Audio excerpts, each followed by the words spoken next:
From the day I wrote my first Hello World program, it took me 2 years to land a job at Amazon and another 2 years to get into Google. That's because I did all this with no computer science degree or boot camp. If I could go back in time and undo all the things that don't work, I would be in the exact same situation as today within 6 months of starting programming. That's exactly why I made this video. Today, I'll remove all the useless fluff and give you the fastest path to go from a beginner to a full-time software engineer. Before I begin, there are 3 major mistakes that can slow down your progress to become a full-time software engineer. I'll also share these 3 mistakes along the way, so stay tuned for that. As a new programmer, the first decision you need to make is which programming language to learn. To answer that question, let's talk about what a beginner wants from a programming language. Number 1. The language should be easy and intuitive to write. It should not require learning any complex syntax. It should be as close as possible to writing in English. Next, the programming language should be versatile and have many applications. As a beginner, you don't want to learn a new programming language for every new project you want to build. In other words, the language should have great returns for the time you invest on learning it. Lastly, the programming language should be fast to write. You shouldn't have to waste time spelling out the declaration of a new variable or simple iteration through a list. In other words, it should be concise and get job done in minimum lines of code. Some of you might have already guessed it.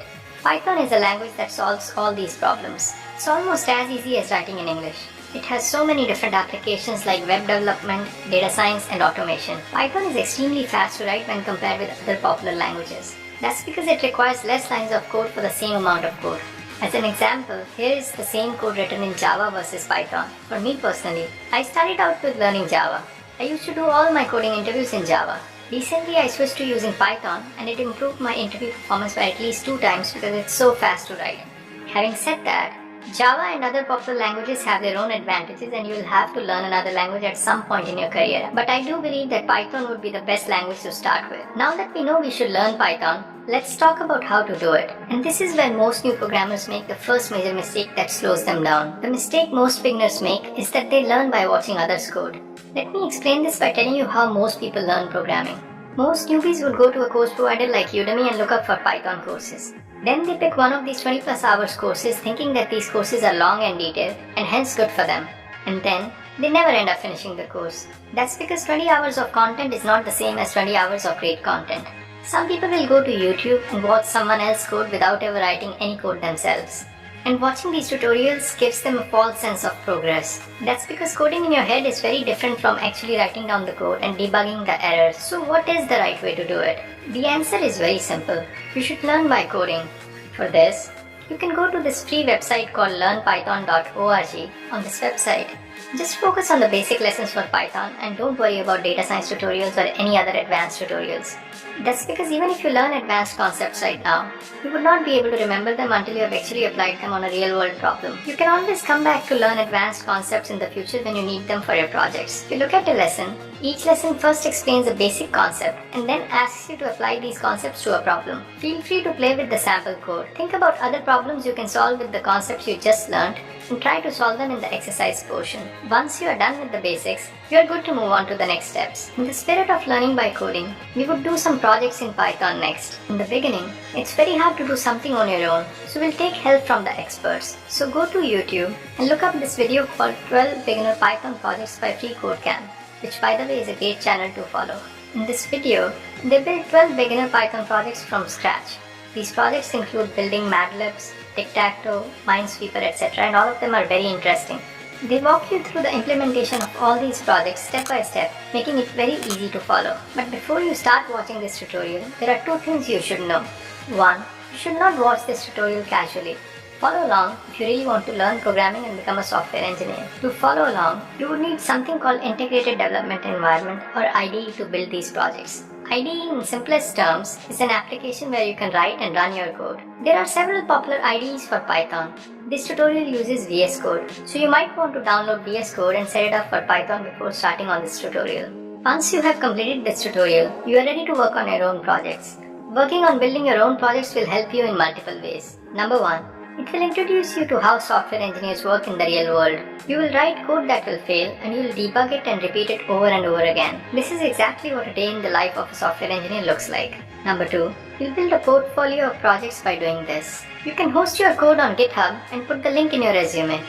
This will help you attract recruiters and get your resume shortlisted. Lastly, building your own projects will give you confidence that you are ready to tackle new challenges as a software engineer. But what kind of projects should you work on? You can think of any projects that you find interesting, but here are some examples I found. You can build a web crawler, or an alarm clock, or maybe an app that gives you a Wikipedia article of the day. Some example projects that I built were a spam filter, an algorithmic trading engine, and an e-commerce website. Now you have a great resume and you are confident about your programming skills. Let's start applying for software engineer positions. Wait a second. This is actually the second major mistake new programmers make. You see, in an ideal world, having good programming skills and a great resume is all you should need to become a software engineer. But unfortunately for us, tech companies like to play games with us in the interviews. They ask you specific kind of programming questions in the interviews. If you don't prepare for these questions, you might not get the expected results. So let's see how to prepare for the interviews. All the interviews are based on this one course that is taught to all computer science graduates. This course is called Data Structures and Algorithms. Fortunately for us, Google has created this course and made it available for free on Udacity. And the best part is that this course is taught in Python. In this 4-week course, you'll learn about different algorithms related to searching and sorting. You'll learn about data structures like maps, trees, and graphs. Don't worry if you don't know any of these terms right now. I'm sure that by the end of this course, you'll be a pro. For that, just keep 2 things in mind. 1. Be regular and finish this course. As I mentioned earlier, most people start courses and never finish them. So make sure you take small steps every day and make regular progress. 2. Make sure you complete all the exercises they give you in this course. As I've already said many times, the only way to learn coding is by doing. So implement the algorithms by yourself if you can and finish all the assignments.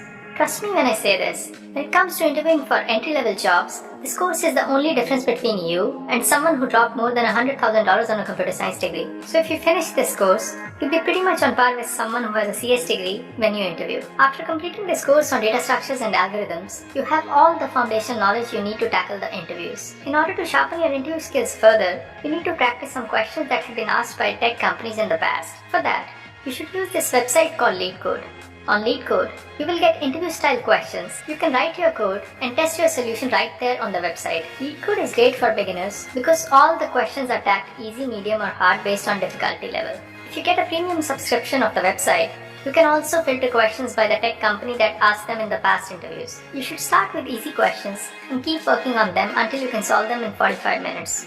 Once that happens, you can move on to the medium questions. When you start solving mediums in 45 minutes, you can start applying for software engineering jobs. If you're lucky, you'll get the job right away. For most people, it will be a process full of disappointment and rejections. And this is where they make the third and the biggest mistake of all. They quit. The main reason people give up early is because they overthink and complicate the interview process. After every rejection, they replay the interview over and over again in their head to figure out why they failed and take every rejection personally. To avoid this, stay inside your circle of control and try to influence the outcome of your interviews, but never get tangled in the things that you can't control. In other words, do your best to crack the interviews, but try to be detached from the outcome of the interviews. If you want to learn about how I became a software engineer without a computer science degree, watch this video at the top. If you want to see my 5-year coding journey in 5 minutes, you can watch this other video. I'll see you in the next one.